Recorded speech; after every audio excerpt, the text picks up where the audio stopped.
La inflación se disparó en España hasta el 7,4% en este mes de febrero, la más elevada en 33 años, concretamente desde julio del año 1989. Y todo esto antes de que estallara la guerra en Ucrania. ¿Qué puede, por tanto, pasar a partir de ahora con la inflación? Veámoslo.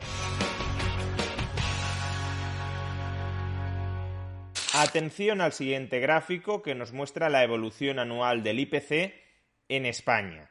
Como podemos observar, la inflación, medida según el índice de precios al consumo en nuestro país, se ubica en su nivel más alto en el último año.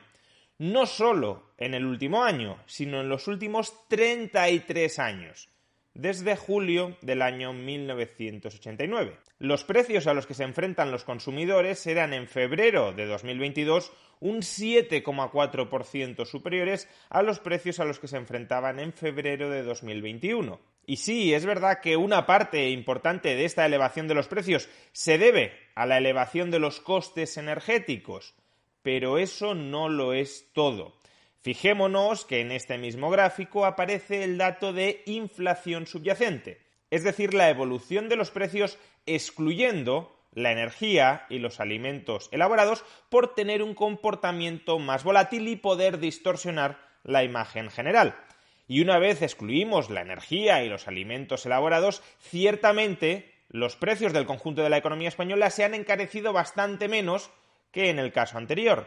El incremento interanual ya no es del 7,4%, sino solo del 3%. Digo solo del 3% porque, claro, en comparación con el 7,4%, una inflación del 3% parece algo muy ridículo, algo muy reducido. Pero no olvidemos que el objetivo de política monetaria del Banco Central Europeo a largo plazo marca una inflación del 2%. Por consiguiente, estaríamos ya un punto por encima del objetivo de inflación a largo plazo del Banco Central Europeo. En todo caso, es verdad que hay una diferencia, hay una brecha importante entre el IPC general, que contiene todos los precios a los que se enfrentan los consumidores, y el IPC subyacente, que excluye de todos esos precios la energía y los alimentos elaborados, pero la evolución del IPC subyacente es inequívoca, al alza ininterrumpidamente mes tras mes.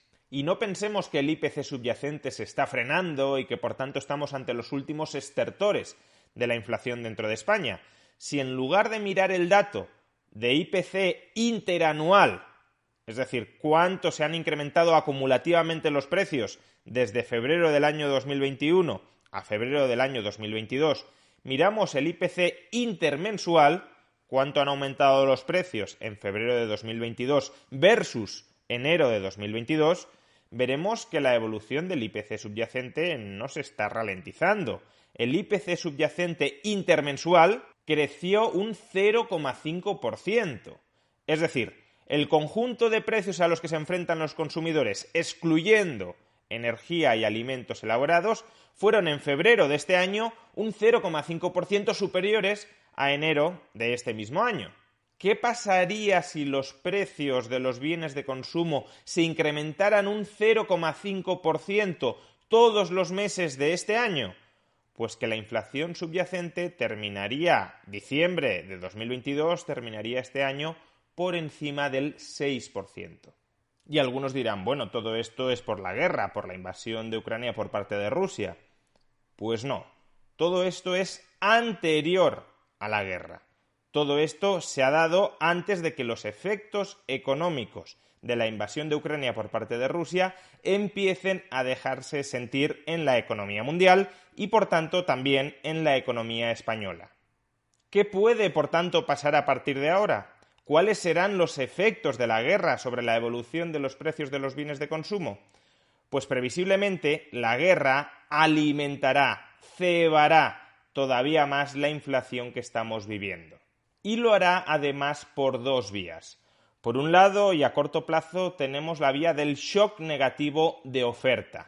La guerra amenaza con encarecer de manera muy significativa las materias primas y la energía que consumimos, que utilizamos para producir mercancías. El petróleo, el gas, pero también, por ejemplo, los cereales. Ucrania suministra el 30% de todos los cereales que consume Europa. Todos estos bienes se pueden terminar encareciendo. Y si se encarecen, habrá más presión sobre la inflación desde el lado de la energía, desde el lado de los alimentos, pero también a través de efectos de segunda ronda, trabajadores renegociando sus salarios al alza para compensar la pérdida de poder adquisitivo, también sobre el conjunto de los bienes de la economía. Y por otro lado, también habrá otra vía que previsiblemente intensificará la inflación. Y me estoy refiriendo a la política monetaria y a la política fiscal. Los excesos de política monetaria y de política fiscal de los últimos años explican buena parte de la inflación que estamos viviendo ahora mismo. La inflación que ya estamos viviendo antes de la guerra. Tan es así que las autoridades fiscales y sobre todo las autoridades monetarias durante los últimos meses ya habían empezado a reconocer que tenían que dar marcha atrás en su política monetaria. La Reserva Federal se preparaba para subir tipos de interés con contundencia a partir de este mes de marzo. El Banco Central Europeo había avanzado que quizá subiría tipos de interés a lo largo de 2022. El Banco de Inglaterra ya había empezado a subir los tipos de interés, etc.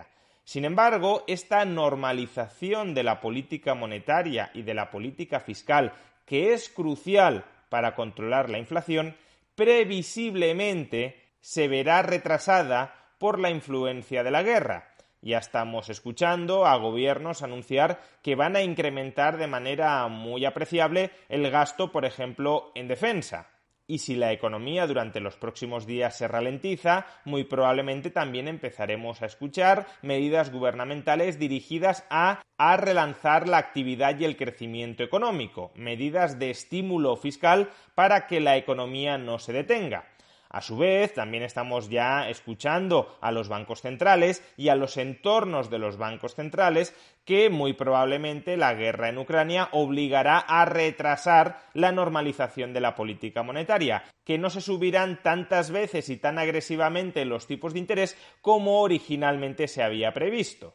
Por consiguiente, si la guerra nos lleva a un encarecimiento sostenido de la energía y de otras materias primas, que es algo que todavía está por ver, es un escenario bastante probable, pero no inexorable.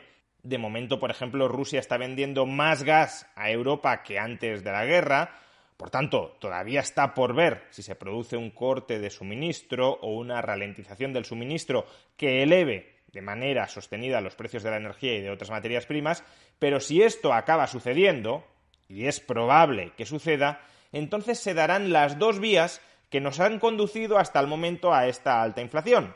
Encarecimiento de los costes de determinadas materias primas y de determinados componentes básicos dentro de la economía, los famosos cuellos de botella, en este caso concentrados alrededor de la energía, y exceso de gasto agregado como consecuencia de las irresponsables políticas monetarias y fiscales que se han estado practicando desde el año 2020. Y si esa combinación de circunstancias, escasez de determinados componentes básicos y exceso de gasto agregado como consecuencia de la política fiscal y de la política monetaria de los Estados nos ha conducido hasta el momento, antes de la guerra, a la mayor inflación de los últimos 33 años, en el caso de España, de los últimos 40 años, en el caso de Estados Unidos, ¿qué creemos que sucederá si exacerbamos esas mismas circunstancias que ya nos han conducido hasta el momento a la alta inflación actual? Pues que la inflación aumentará mucho más. Algo de lo que, por cierto, son muy conscientes los propios bancos centrales. Escuchemos lo que ha dicho recientemente Mario Centeno, miembro del Banco Central Europeo. It's not out of the possibilities that we can face. Esta inflación, estancamiento económico con inflación, doble empobrecimiento de la ciudadanía. La economía no crece, el desempleo aumenta y además la inflación devora los salarios y los ahorros de los ciudadanos. Y este es un escenario que el Banco Central Europeo ya no puede ni siquiera descartar.